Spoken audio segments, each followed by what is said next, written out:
আসসালামু আলাইকুম। আমি আজকে কন্ডিশনাল সেন্টেন্সের একটা স্ট্রাকচার নিয়ে আলোচনা করব।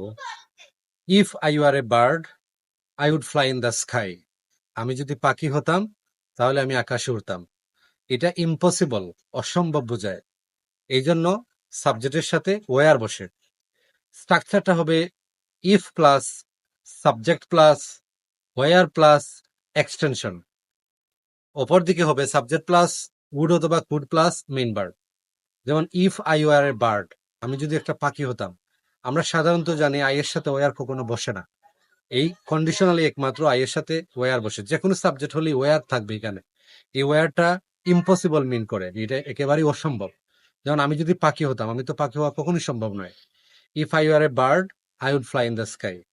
এইভাবে আমরা আরো অনেক এক্সাম্পল দিতে পারি।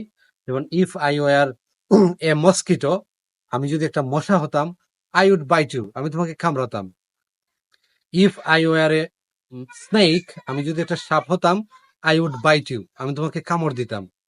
If I war Sheikh Hasina, আমি যদি শেখ হাসিনা হতাম, আই উড নট ফ্লি, আমি পলায়ন করতাম না। If I were a girl, আমি যদি একটা মেয়ে হতাম, I would not do any job, আমি কোনো জব করতাম না। এই যে আমার ক্ষেত্রে তো মেয়ে হওয়া সম্ভব নয়, শেখ হাসিনা হওয়া সম্ভব নয়, একটা পাখি হওয়া সম্ভব নয়। এগুলো অসম্ভব অর্থে এই স্ট্রাকচার দিয়ে আমরা বাক্য তৈরি করতে পারি। Thank you, that's all for today.